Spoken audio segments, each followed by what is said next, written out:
Hello students, welcome to Mangla tutorials. मैं महेंद्र मंगला। आज हम क्लास 11th में बिजनेस स्टडीज के अंदर पहला टॉपिक फर्स्ट टॉपिक करेंगे कि बिजनेस क्या होता है, व्हाट इज द इंट्रोडक्शन। तो आप देख सकते हैं टॉपिक का नाम, that is business and introduction, class 11th। तो इस टॉपिक को स्टार्ट करने से पहले आप लोगों से रिक्वेस्ट है, अगर आप मेरे इस चैनल पर फर्स्ट टाइम आए हैं तो प्लीज़ इसको सब्सक्राइब कीजिए, लाइक और शेयर कीजिए। ये मुझे मोटिवेट करेगा आपके नेक्स्ट वीडियोस बनाने के लिए और ये आप लोगों के लिए भी काफ़ी बेनिफिशियल होगा। तो स्टार्ट करते हैं चैप्टर को। देखिए, सबसे पहले हम बात करते हैं कि what we mean by human activities. Human activities क्या होती है? Human activities are the activities undertaken by human beings. मतलब जितनी भी एक्टिविटी ह्यूमन बीइंग करता है उनको क्या बोलते हैं? Human activities. तो अब ये दो टाइप की हो सकती है, इकोनॉमिक एंड नॉन इकोनॉमिक। आपने कहा सर दोनों में क्या डिफरेंस है? दोनों में डिफरेंस ये है कि अगर मान लीजिए आपका मोटिव है प्रॉफिट कमाना, जो भी आप एक्टिविटी कर रहे हैं अगर उसका मोटिव है अर्न करना, तो that is what called economic activity. और अगर आप कोई ऐसी एक्टिविटी कर रहे हैं जिसका मोटिव प्रॉफिट कमाना नहीं है, से मान लीजिए सर्विस मोटिव है, for the purpose of love and affection, अगर आप कोई एक्टिविटी कर रहे हैं, मॉर्निंग एक्सरसाइज कर रहे हैं, प्रेयर कर रहे हैं, जिसका मोटिव प्रॉफिट कमाना नहीं है, that is what called non economic activity. जैसे एक नर्स है, वो अगर हॉस्पिटल में अपनी सर्विसेज दे रही है और बदले में वो सैलरी ले रही है, तो that is what called economic activity. But अगर मैं कहता हूं कि वो अपने घर पे अपने बच्चे की सर्विसिंग कर रही है, नर्सिंग कर रही है, अपने बच्चे की नर्सिंग कर रही है घर पे, तो that is called non economic activity. तो दोनों का डिफरेंस। अब इकोनॉमिक एक्टिविटी तीन टाइप की हो सकती है, बिजनेस, प्रोफेशन एंड एम्प्लॉयमेंट। तीन टाइप की, बिजनेस, प्रोफेशन एंड एम्प्लॉयमेंट। कोई भी पर्सन अगर कहता है कि मैं इकोनॉमिक एक्टिविटी कर रहा हूं, तो ये तीन टाइप की एक्टिविटी हो सकती है। आपने कहा सर डिफरेंस क्या है? अगर मैं बात करता हूं बिजनेस की, तो बिजनेस जो होता है उसके अंदर कोई क्वालिफिकेशन की रिक्वायरमेंट नहीं होती, बट आपको अपना कैपिटल लगाना पड़ता है। लाइक हम कहते हैं कि भाई आप क्या करते हैं कि I am a businessman. Businessman का मतलब ही इज डूइंग बिजनेस। बट अगर मान लीजिए कोई डॉक्टर है, लॉयर है, कोई इंजीनियर है, कोई मान लीजिए चार्टर्ड अकाउंटेंट है, और आप कहते हैं कि आप क्या करते हैं कि I am a professional. Professional का मतलब हैविंग सम स्पेशल नॉलेज। और टॉक अबाउट एम्प्लॉयमेंट, एम्प्लॉयमेंट का मतलब क्या है? When you are working under someone, अगर आप किसी के अंडर काम कर रहे हैं, that is called employment. I think up to this point it is understood. फिर भी अगर आपको कोई डाउट रहता है तो आप कमेंट सेक्शन में लिख सकते हैं, मैं नेक्स्ट वीडियो में उसको क्लैरिफाई करूंगा। नेक्स्ट इज, अब हम इसको इलेबोरेट करेंगे, व्हाट इज बिजनेस। तो बिजनेस की एक डेफिनेशन बुक में गिवन है, that is given by LH. हेने। तो ये बहुत अच्छी डेफिनेशन मानी जाती है। वो कहता है प्रोड्यूसिंग और acquiring wealth through buying and selling. मतलब इसमें दो चीजें इंपॉर्टेंट हैं अगर हम बात करते हैं बिजनेस की, या तो प्रोड्यूसिंग है, या तो आप प्रोडक्शन कर रहे हैं, या फिर बाइंग सेलिंग कर रहे हैं। तो प्रोड्यूसिंग और acquiring wealth through buying and selling, तो that is what called business. अब हम बात करते हैं फीचर्स की। अगर हम बात करते हैं फीचर्स की, सबसे पहले ये एक इकोनॉमिक एक्टिविटी है। आपने कहा हाँ सर, आपने बताया कि इकोनॉमिक एक्टिविटी का मतलब मोटिव प्रॉफिट कमाना है। अब आपने कहा सर मैं बिजनेस कर रहा हूं पर मोटिव प्रॉफिट कमाना नहीं है, तो फिर आप बिजनेस कर ही नहीं रहे। आप लॉजिकली सोचिए, अगर आपका मोटिव चैरिटेबल है, अगर आपका मोटिव प्रॉफिट कमाना नहीं है, तो फिर आप बिजनेस कर कहाँ रहे हैं? तो अगर हम बात करते हैं बिजनेस की, तो इकोनॉमिक एक्टिविटी है, motive is to earn money. Talk about exchange of goods and services, मतलब यहाँ पर गुड्स एंड सर्विसेज एक्सचेंज भी होनी चाहिए। जैसे मान लीजिए आप बिजनेस कर रहे हैं, आपने एक ग्रोसरी स्टोर खोला, तो वहां पे क्या हो रहा है? Exchange of goods and services हो रहा है। या तो प्रोड्यूसिंग हो रहा है, प्रोडक्शन हो रहा है, या फिर गुड्स और सर्विसेज एक्सचेंज हो रहे हैं। टॉक अबाउट रेगुलर डीलिंग, मान लीजिए आपके पास एक पुरानी बाइसिकल थी और वो आपने सेल कर दी, तो इट्स नॉट ए बिजनेस। आपने कहा कि भाई आज मैंने बिजनेस कर दिया। क्या कर दिया? पुरानी साइकिल थी घर पे बेच दी भाई। अरे नहीं भाई, ये बिजनेस नहीं है। अगर आप रेगुलर साइकिल बेच रहे हैं, that it is called what? Business. Next is profit motive. अब प्रॉफिट मोटिव क्या है? प्रॉफिट मोटिव का मतलब होता है कि अगर आपकी जितनी भी एक्टिविटीज आप कर रहे हैं उनका जो एम है वो प्रॉफिट कमाना है, तो that is what called business. मतलब प्रॉफिट कमाना है आपको। एंड रिस्क फैक्टर, देखिए रिस्क है, अगर आप कहते हैं कि मेरे बिजनेस में रिस्क जीरो है, तो फिर वो बिजनेस है ही नहीं। क्योंकि बिजनेस में सबसे बड़ी चीज होती है अनसर्टेनिटी। अनसर्टेनिटी है तो that is what called risk. Risk possibility of loss, तो that is what called risk factor is there. So these are the features. Talk about profession. What is profession? It is an economic activity which is undertaken by a person having some special knowledge. अगर किसी person के पास कुछ special knowledge है, तो that is what called profession.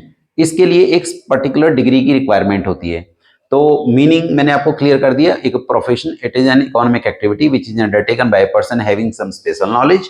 Talk about features, specialized knowledge. It's a separate field of study. It's a specialized knowledge. I have given you example like doctor, engineers and lawyers, even chartered accountants. Specialized knowledge that I have told. Formalise methods, मतलब इनके जो methods होते हैं training के वो formalise होते हैं, मतलब पहले से ही प्री डिटरमाइंड होते हैं कि किस तरीके से ट्रेनिंग देनी है, किस तरीके से एजुकेट करना है। आपने देखा होगा जो डॉक्टर्स होते हैं उनके जो मेडिकल कॉलेजेस होते हैं उनके साथ साथ एक हॉस्पिटल भी होता है जिसमें उनको प्रैक्टिकल एक्सपोजर उनकी थ्योरी के साथ साथ दिया जाता है। तो that is the system through which they will understand.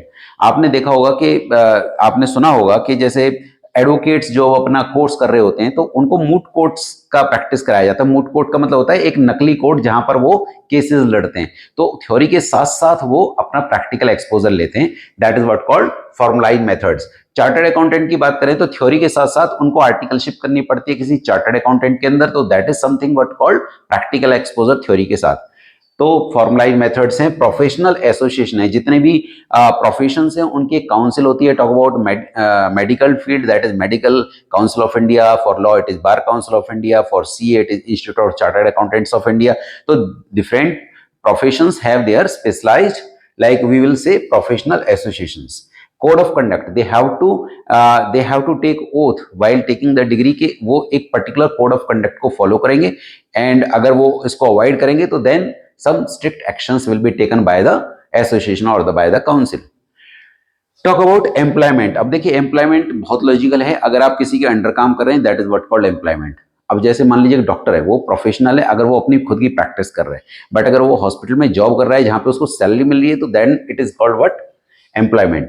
तो एम्प्लॉयमेंट होने का मतलब है when you are working under someone, अगर आप किसी के अंडर काम कर रहे हैं तो that is what called employment. तो पर्सनल सर्विस, यहाँ पे आप अपनी खुद की सर्विसेज दे रहे हैं और कोई रिस्क नहीं है और कोई कैपिटल इन्वेस्टमेंट भी नहीं है। तो कोई रिस्क नहीं है क्योंकि आपका जो भी पैसा लगा हुआ है उसमें, जहां पे आप जॉब कर रहे हैं वहां पे जो भी पैसा डूबेगा वो आपका नहीं डूबेगा, तो रिस्क कोई नहीं है और कोई कैपिटल इन्वेस्टमेंट भी नहीं है। यहां पर आपको एग्रीमेंट साइन करना होता है, अकॉर्डिंग टू दैट एग्रीमेंट आपको वर्क करना होता है। नाउ इनके डिफरेंसेस क्या हैं, तीनों में डिफरेंसेस। अब जैसे हम बात करते हैं रिस्क फैक्टर की, तो बिजनेस में कोई रिस्क नहीं, बिजनेस में सबसे ज्यादा रिस्क है। टॉक अबाउट आपका प्रोफेशन, उसके अंदर नेग्लिजिबल मान के चलिए थोड़ा बहुत रिस्क है। बट अगर मैं बात करता हूं कि आपका एम्प्लॉयमेंट का, नो रिस्क। हम बात करते हैं बिजनेस के लिए कोई पर्टिकुलर क्वालिफिकेशन की रिक्वायरमेंट नहीं है, प्रोफेशन के लिए स्पेशलाइज नॉलेज की रिक्वायरमेंट है। इसमें एम्प्लॉयमेंट में as per the job. Capital investment, इसमें बहुत ह्यूज इन्वेस्टमेंट रिक्वायर्ड है। अगर मान लीजिए अगर आप लार्ज स्केल पे करना चाहते हैं, छोटे स्केल पे कम रिक्वायरमेंट होगी बट कैपिटल की रिक्वायरमेंट है। यहाँ पे प्रोफेशन में कैपिटल की रिक्वायरमेंट है। अगर जैसे मान लीजिए आपको एज ए डॉक्टर कोई क्लिनिक एस्टेब्लिश करना है तो कैपिटल की रिक्वायरमेंट है, बट बहुत ह्यूज नहीं है as we require in the business. Talk about employment में नो कैपिटल इज रिक्वायर्ड, कोई कैपिटल रिक्वायरमेंट नहीं है। इनको बदले में क्या मिलता है, बिजनेस को बदले में मिलता है इनको प्रॉफिट। इनको क्या मिलता है बदले में, प्रॉफिट। इनको मिलती है फी, और professional fee we talk about. And employment में क्या मिलता है, सैलरी और वेज। तो काफी सारे डिफरेंसेस गिवन है, तो आप कोई 5 या 6 डिफरेंसेस कर सकते हैं। काफी इजी टॉपिक है। Next topic is objectives of business. हम ऑब्जेक्टिव्स ऑफ बिजनेस की बात करते हैं तो दो हम कह सकते हैं, इकोनॉमिक एंड सोशल। तो जब हम इकोनॉमिक ऑब्जेक्टिव्स की बात करते हैं बिजनेस की, किसी भी बिजनेस का मेन ऑब्जेक्टिव क्या होता है, प्रॉफिट कमाना, इनोवेशंस करना, नए नए इनोवेशंस करना, क्रिएशन ऑफ कस्टमर्स, नए नए कस्टमर्स क्रिएट करना। मान लीजिए आपके लास्ट ईयर जितने कस्टमर्स थे इस साल भी उतने ही हैं, तो इसका मतलब ग्रोथ नहीं है। तो आपको नए नए कस्टमर्स को फाइंड आउट करना है, उनको मोटिवेट करना है कि वो आपके प्रोडक्ट को खरीदें।